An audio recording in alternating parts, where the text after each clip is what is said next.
जी नमस्कार। नमस्कार जी। क्या नाम है सर आपका? मेरा नाम संजय मदन भांदुर्गे। संजय जी कहाँ से आए हैं आप? मैं जिला वाशिम महाराष्ट्र से आया हूँ जी। सर क्या काम करते हैं आप? मैं पेशे से प्रोफेसर यानी शिक्षक हूँ। सर संत रामपाल जी महाराज की शरण में आने से पहले आप क्या भक्ति साधनाएं करते थे?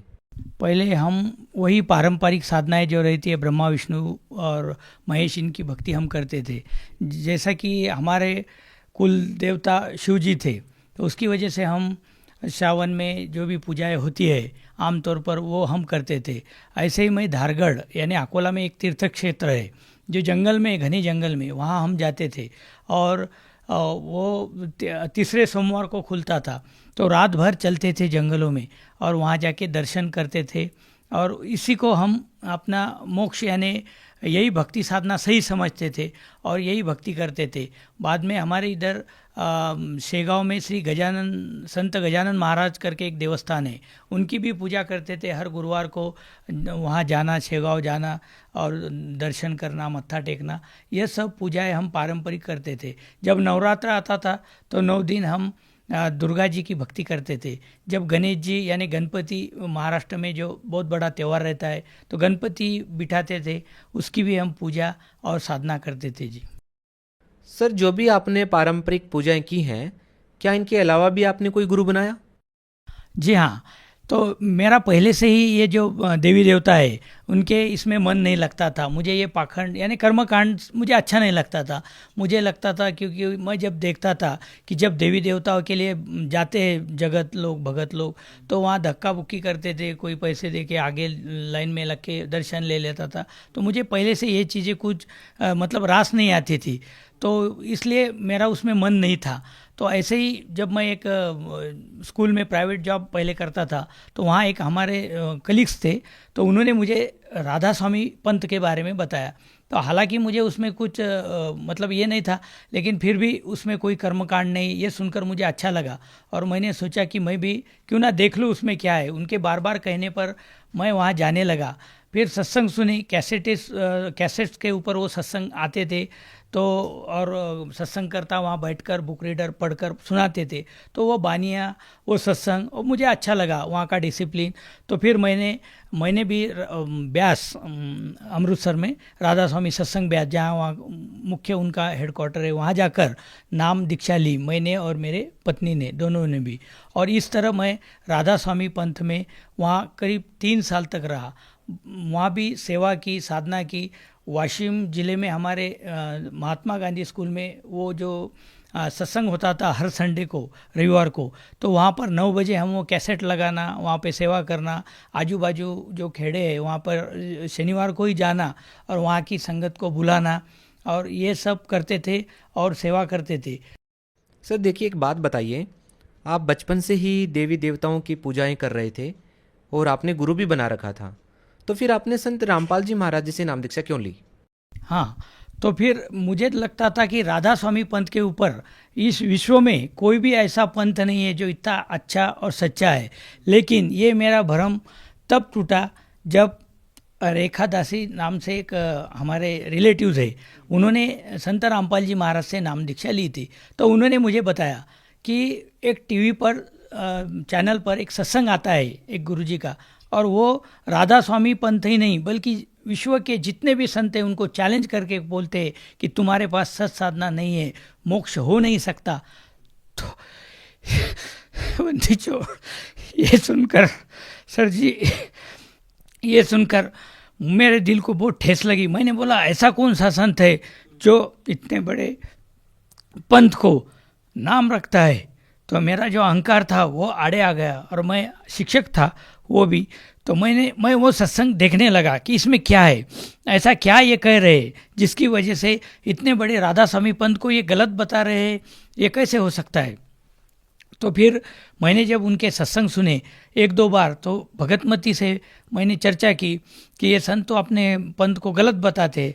तो उन्होंने बोला इनके सत्संग मत देखो, क्योंकि ये गुरु निंदा करते हैं और गुरु निंदा सुनना पाप होता है। तो फिर भी मैं छुप छुप के, पता नहीं मुझे वो खोज थी कि क्यों ये ऐसा कह रहे। सर आपको कौन सी ऐसी बात ने सबसे ज़्यादा प्रभावित किया कि जिसको सुनकर के आपने संत रामपाल जी महाराज जी से नाम दीक्षा ले ली? हाँ, तो उस दिन जब मैंने एक बार सत्संग लगाया दूसरे दिन, तो उसमें उन्होंने डायरेक्ट घट रामायण संतमत भाग प्रकाश 4 वो पुस्तक किताब खोली, जिसकी मैं प्रैक्टिस करता था, क्योंकि मुझे बुक रीडर की सेवा करने को अच्छा लग रहा था और मैं करना चाहता था। लेकिन पता नहीं क्यों मैं बार बार 2 बार फेल हो गया था। तो मुझे लगता था कि मैं टीचर होके ऐसा क्या मुझ में ये गलतियाँ निकाल रहे हैं, क्योंकि वो कैसेट पूना में भेजते थे, मुंबई भेजते थे और बाद में सिलेक्ट होके आती थी और फिर बाद में आपको वो सेवा मिलती थी। तो वही किताब संत रामपाल जी महाराज ने खोली और घट रामायण में कर नैनो दीदार महल में प्यारा है, ये बानी में बताया, पांचों नाम काल के जानो, छठका नाम गुप्ती राखा। ये जब मैंने देखा सुना तो मुझे झटका लगा, और उन्होंने नाम भी बता दिए जो नाम हम कभी किसी को नहीं बताते थे, जो राधा स्वामी में दिए जाते हैं। तो वो नाम सुनकर संत रामपाल जी महाराज ने बताया कि ये तो काल के नाम है, और वो नाम जो है सार नाम सतनाम वो गुप्त है और उसी से मोक्ष होना है। फिर मुझे वो झटका लगा और मुझे ये तड़प बनी कि एक बार मैं ज़रूर जाऊँ और देख लूँ कि सच में ये कैसी साधना है, कैसी भक्ति है। सर, संत रामपाल जी महाराज के ज्ञान से आप काफ़ी प्रभावित हुए, तो हम ये जानना चाहेंगे कि फिर आपने नाम दीक्षा कब ली संत रामपाल जी महाराज से? तब मैंने 18 जून 2013 यानी कबीर जयंती के दिन हम वहाँ गए देखने के लिए। तो वहाँ जाने के बाद जब मैंने वहाँ के वो नियम पढ़े तो मुझे लगा कि ये नियम देखकर तो कोई विश्व का कोई भी आदमी शायद ही ये भक्ति कर पाएगा, ये तो बहुत कठिन नियम है। सर, अगर नियम की बात करें तो हम आपसे ये जानना चाहेंगे कि संत रामपाल जी महाराज के क्या क्या नियम थे? नियम तो सिंपल थे। नियम ऐसे थे कि जैसे दारू, मांस, तंबाकू, बीड़ी, सिगरेट नहीं पीना है, अन्य देवी देवताओं की पूजा नहीं करनी है, क्योंकि गीता जी में बताया है, हे अर्जुन तू सर्व प्रकार से सर्व देवी देवताओं की, ये 33 करोड़ देवी देवताओं की भक्ति मुझको अर्पण कर, मैं तुझे सर्व पापों से मुक्त कर दूंगा। और उस तत्वदर्शी संत की तलाश कर, और उसकी तलाश करने के बाद ही तुझे परम शांति सनातन धाम यानी सतलोक मोक्ष की प्राप्त होगी। तो फिर ये तो बाद में पता चला, तो मुझे लगा ये सब हम नहीं कर पाएंगे। बाद में उसमें दहेज लेना नहीं, दहेज देना नहीं, और ये रिश्वत लेना नहीं, तो ये बहुत अच्छे नियम थे, लेकिन मुझे वो इम्पॉसिबल लग रहे थे, क्योंकि आज समाज में सब तरफ वही है, उसके सिवा तो कुछ होता नहीं। सर देखिए, आपने संत रामपाल जी महाराज के नियमों को समझा, संत रामपाल जी महाराज के ज्ञान को समझा।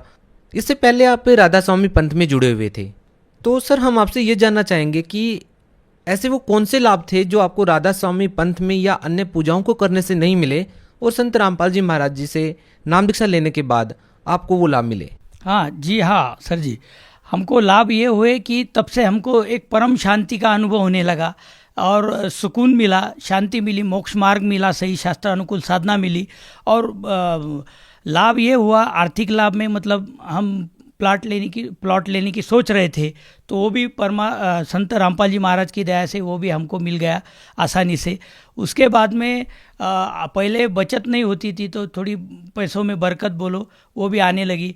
और दूसरा लाभ ये हुआ कि मेरा एक ज़बरदस्त एक्सीडेंट हो गया था। मैं मॉर्निंग वॉक में ऐसे टहलते हुए जा रहा था, एक साइड था, पूरा रोड खाली था, लेकिन पता नहीं कहाँ से एक पीछे से गाड़ी आ गई और उसने मुझे टक्कर मारी। मैं ज़ोर से गिर गया, पूरा मेरे ये कंधे, ये कान छिल गया साथ, मतलब उसके बाद में, और पूरा ये मुझे पीछे देखते नहीं आ रहा था, अकड़ गया था पूरा। तो मुझे तो लगा कि मेरा स्पाइनल कॉर्ड जरूर इंजरी हुई होंगी। तो उसके बाद वो आदमी ने मुझे, वही गाड़ी में बैठकर लोग जमा हो गए, उसने मुझे वाशिम क्रिटिकल में भर्ती कर दिया। तो मैंने बोला मुझे कुछ नहीं होगा, आप सिर्फ मुझे एक इंजेक्शन दे दो, मेरे गुरु समर्थ है, मुझे कुछ नहीं होगा, सिर्फ संत रामपाल जी ये मेरे समर्थ गुरु है, मैं मर नहीं सकता, आप मुझे एक गोली दे दो और छोड़ दो। तो बोले ये आप कैसे कह रहे हैं, आपको बहुत मार लगा हुआ है, पूरा खून बह रहा। मुझे तो लगा था एक बार मेरा कान टूट गया होगा। मैं कान ऐसा हाथ में पकड़ के रखा हुआ था, पूरा लाल हो गया था शर्ट वगैरह। फिर वो बोले नहीं आपको तो बहुत मार लगी है। हम एक सिंपल डॉक्टर के पास गए तो वो बोले ये बहुत मार है, इनको क्रिटिकल में ले जाओ। तो वाशिम क्रिटिकल में मेरे को लेकर गए। तो वहाँ जाने के बाद वहाँ के कंपाउंडर भी बोल रहे थे कि अंकल ये आप इतना सहन कर रहे हो, ये कोई भी 4 व्हीलर का इतना मार कोई भी सहन नहीं कर सकता। मैंने बोला हमको कुछ नहीं होगा, क्योंकि हमको नाम दीक्षा और संत रामपाल जी से गुरु दीक्षा मिली हुई है और उसकी वजह से हमको कुछ नहीं होता, आप ड्रेसिंग कर दो और छोड़ दो। तो वो 2 दिन की बात कर रहे थे, लेकिन मुझे संत रामपाल जी की दया से एक दिन में ही छुट्टी हो गई जी। और उसके बाद एक बार मेरी 3 साल की बच्ची थी, तो वो ऊपर से सीढ़ियों से, मतलब पहली सीढ़ी से गिरी थी। 10-12 सीढ़ियाँ वो लुढ़कते हुए आई, सीढ़ियाँ खड़ी थी लेकिन, और वो थोड़ी देर के लिए बेहोश हो गई, मतलब 10-15 मिनट के लिए बातें नहीं कर रही थी, इधर उधर ऐसी गर्दन डाल रही थी। तो मैं तो पूरा घबरा गया था। लेकिन संत रामपाल जी महाराज की दया से उसे फिर हम हॉस्पिटल लेके गए, कानडे हॉस्पिटल वाशिम में है बच्चों का। वहाँ जाने के बाद उन्होंने सलाइन देकर 2 दिन में बच्ची को सिर्फ 2000 रुपये बिल आया और उसको कुछ भी नहीं हुआ। नहीं तो पहले तो सब बोल रहे थे कि बच्ची का बचना मुश्किल है, तो वो एक लाभ हो गया। उसके बाद में सर जी एक और लाभ हुआ। मेरी भगतमती को 2 किडनी स्टोन थे दोनों किडनियों में, एक 9 mm एक 12 mm। तो पहले दर्द होता था, लेकिन एक बार संत रामपाल जी महाराज से प्रार्थना लगाई कि हे मालिक, ये ऐसा ऐसा प्रॉब्लम है तो आप ठीक कर दो। तो परमात्मा ने बोले बेटा भक्ति करो, संत रामपाल जी महाराज ने बोला भक्ति करो, परमात्मा दया करेंगे। तो उसके बाद में उसका वो दर्द भी आज तक नहीं हुआ। उसकी वेन भी एक ब्लॉक थी, उसको मतलब हर महीने 2-4 महीने भी वो कभी भी गोलियां ख़त्म नहीं होती थी कि दूसरी बीमारी, पहली ख़त्म कि दूसरी चालू, पहली ख़त्म, ऐसा चालू रहता था। तो फिर वेन ब्लॉक हो गई, फिर उसको भी नागपुर दिखाया, औरंगाबाद दिखाया, जितने भी है डॉक्टर, न्यूरोलॉजिस्ट है, कोई बोलता था इधर ब्रेन को दिखाओ, चेस्ट वाले को दिखाओ, हार्ट वाले को दिखाओ, न्यूरोलॉजिस्ट को, सब किए, लेकिन वो भी अब उसको चक्कर आते थे। वो भी अब संत रामपाल जी की दया से वो भी दर्द उसका पता नहीं कहाँ चला गया, वो भी अब कम हो गया। तो इस तरह बहुत लाभ हो गए। सर देखिए, आप प्रोफेसर हैं, कॉलेज में इंग्लिश पढ़ाते हैं, तो हम आपसे ये जानना चाहते हैं कि आपका बाबाओं के ऊपर इतना विश्वास कैसे है? क्योंकि आप मेडिकल सुविधाएं ले सकते हैं आज के युग में, तो आप शिक्षित होने के नाते हम आपसे ये बात पूछ रहे हैं कि आपका बाबाओं के ऊपर, खासकर संत रामपाल जी महाराज पर आपका विश्वास इतना कैसे है? सर जी मेरा भी ऐसा ही पहले मानना था, क्योंकि जो हम आम समाज में धारणाएं देखते हैं कि बाबा लोग लूटने के लिए होते हैं, और अभी तो ये मीडिया में जो इनके कांड आते हैं तो ऐसा लगता है कि सचमुच बाबा वगैरह कुछ नहीं, बस घर में रहो, भक्ति करो। लेकिन जब संत रामपाल जी महाराज का ज्ञान सुना, उनके प्रूफ देखे, तो मतलब और उनका जो बिहेवियर है, मतलब उनकी जो भक्ति साधना है वो इतनी ऑथेंटिक है, इतनी शास्त्रानुकूल साधना है कि आप उसे मना कर ही नहीं सकते। और ये मोक्ष मार्ग उन्होंने बताए हुए सिद्धांतों से ही होगा, क्योंकि उन्होंने अपने बानियों में, अपने इसमें संत गरीबदास जी महाराज, नानकदास जी महाराज जिनको मिले, उनके इतने प्रूफ अपने सामने रखे। तो ये सब सुनकर, देखकर, प्रत्यक्ष देखकर, उनके अनुभव जानकर, समझकर ये प्रमाण हो गया कि गुरु के सिवा चारा नहीं है।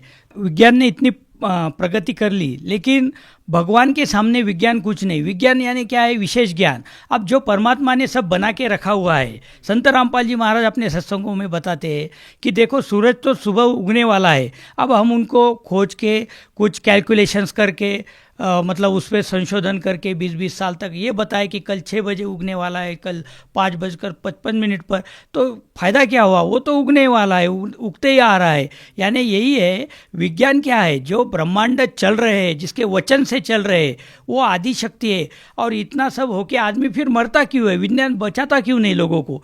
तो हाँ, कैंसर ठीक क्यों नहीं होता? और यहाँ पे केवल नाम मात्र से इतनी शक्ति है संत रामपाल जी महाराज के, इसमें नाम मात्र से नशा छूट जाता है, बड़ी बड़ी बीमारियाँ, कैंसर, लाइलाज बीमारियाँ ठीक हो जाती है। तो फिर भगवान क्यों नहीं है? मतलब भगवान के आगे कुछ हो ही नहीं सकता। इसलिए हमें मानना पड़ेगा कि परमात्मा, संत रामपाल जी महाराज ने जो ज्ञान दिया है कि परमात्मा है और भगवान है, भगवान के सिवा अपन कुछ भी नहीं है। क्योंकि आदमी पर जब बड़ा संकट आता है तो ऊपर की ओर देखता है। वो क्यों देखता है? फिर डॉक्टर की तरफ क्यों नहीं भागता? डॉक्टर भी अक्सर ये बोलते हैं, उनको भी बीमारियां हो जाती है, वो भी बोलते हैं कि आप भगवान के हाथ में। तो आखिर में ये सब जाल है काल का, जो हमें भ्रमित रखता है कि यहाँ पे विज्ञान कुछ नहीं, ये सब परमात्मा का बनाया हुआ संसार है। सर, आप भगत समाज को क्या संदेश देना चाहेंगे? मैं सारे भगत को, समाज को यही संदेश, मतलब वो तो परमात्मा संत रामपाल जी महाराज दे रहे हैं अपने पुस्तकों से, जीने की राह, जगण्याचा मार्ग, ज्ञान गंगा, ये पुस्तकों से दे ही रहे हैं, social media, Twitter, Facebook, Instagram पर। लेकिन मैं एक प्रार्थना दास की है सबको कि जो भी आज परमात्मा को खोज रहे हैं तो अपना व्यर्थ समय मत गवाओ, इधर उधर मत भटको। आप केवल 6 महीने या ज़्यादा से ज़्यादा, बहुत ही मतलब जिसको समझ नहीं आता, 1 साल तक संत रामपाल जी महाराज के सत्संग सुनो। आपको सारी सृष्टि रचना, सारा आध्यात्मिक ज्ञान हो जाएगा। ये संसार कैसे बना है, क्या बना है, ये मालूम होगा। और शास्त्र अनुकूल साधना कैसे की जाती है, इसका सही ज्ञान होगा। और इसी से मोक्ष है, अन्य किसी चीज़ से मोक्ष नहीं है। सर, अगर आज के दिन कोई संत रामपाल जी महाराज से जुड़ना चाहता है और आपकी तरह, जैसे आपको संत रामपाल जी महाराज से नाम दीक्षा लेने के बाद लाभ मिले हैं, अगर कोई व्यक्ति संत रामपाल जी महाराज से जुड़ना चाहे तो कैसे जुड़ सकता है? अभी टीवी चैनलों पर जो भी सत्संग आते हैं या ज्ञान गंगा किताब भी आपको मिलती है SMS द्वारा फ्री में, तो उसके नीचे जो नंबर है, आप फ्लैश होते हैं, दिखते हैं, उस पर आप कॉल करो। तो हर जिले में नामदान सेंटर संत रामपाल जी महाराज ने सब पर दया करके बनाए हुए हैं। आप वहाँ जाकर निःशुल्क नाम दीक्षा प्राप्त करके और चलते फिरते भक्ति कर सकते हो। कोई कर्मकांड नहीं, कुछ नहीं, सिर्फ नाम जपना है। और इस जन्म मरण के दीर्घ रोग से अपने को छूटने का यही एकमात्र पर्याय संत रामपाल जी महाराज ने बताया है, जो आपको सहज ही प्राप्त हो सकता है। उस नंबर पर कांटेक्ट कीजिए और जल्दी से संत रामपाल जी महाराज की शरण में आ जाइए। आपको सर्व लाभ होंगे, आर्थिक, शारीरिक और मोक्षिक भी होगा। बहुत बहुत धन्यवाद। नमस्कार जी।